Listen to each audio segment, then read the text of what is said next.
நீங்கள் ஒரு விஷயத்தை செய்யணும்னு நினைக்கிறீங்க, ஆனால் செய்ய மாட்டீங்களா? நான் ஒரு ரூல் சொல்கிறேன், அதை ஃபாலோ பண்ணுங்கள். ஃபார் எக்ஸாம்பிள், காலையில் நீங்கள் ஏந்திரிக்கணும்னு நினைக்கிறீங்க, அலாரம் அடிக்குது, ஆனால் நீங்கள் ஏந்திரிக்க மாட்டேறீங்க.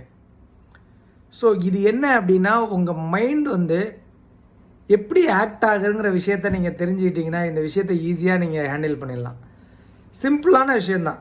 நீங்கள் ஒரு விஷயத்தை பண்ணணும்னு நினைக்கிறீங்க, அதுக்கான அந்த பண்ணுறதுக்கும் அதை நினைக்கிறதுக்கும் அதை பண்ணுறதுக்குமான அந்த டைம் கேப் இருக்கு இல்லையா, அந்த டைம் கேப் தான் எல்லாத்தையுமே டிசைட் பண்ணுது. இப்போ நீங்கள் என்ன பண்ணுவீங்க, இப்போ நான் எக்ஸசைஸ் பண்ணணும்னு நான் நினைக்கிறேன் அப்படின்னா 5 மினிட்ஸ் கழித்து எக்ஸசைஸ் பண்ணுறேன்னு நான் நினைக்கிறேன் அப்படின்னா என்னால் பண்ண முடியாது. So it is called as 3 second rule. இந்த 3 செகண்ட் ரூல் என்ன அப்படின்னா, வித்தின் 3 செகண்ட்குள்ளே நீங்கள் டிசிஷன் எடுக்கலை அப்படின்னா, ஆக்ஷன் எடுக்கலை அப்படின்னா இட் ப்ரொலாங். இதை நீங்கள் நல்லா ஃபீல் பண்ணி பாருங்கள். அலாரம் அடித்ததும் நீங்கள் பெட்டை விட்டு எழுந்துட்டிச்சிங்க அப்படின்னா எழுந்திரிச்சிடுவீங்க. ஸ்னூஸ் பண்ணுறீங்கன்னா நீங்கள் படுத்துக்கிட்டே இருப்பீங்க. ஸ்னூஸ் ஸ்னூஸ் ஸ்னூஸ் ஸ்னூஸ் ஸ்னூஸ்னு.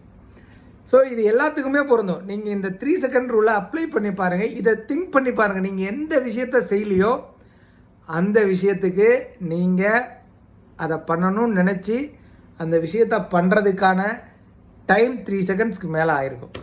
ஸோ இப்போ நீங்கள் இதை அப்ளை பண்ணுங்கள். Is this helpful, you will leave the comment how is this and subscribe to my channel. Thank you.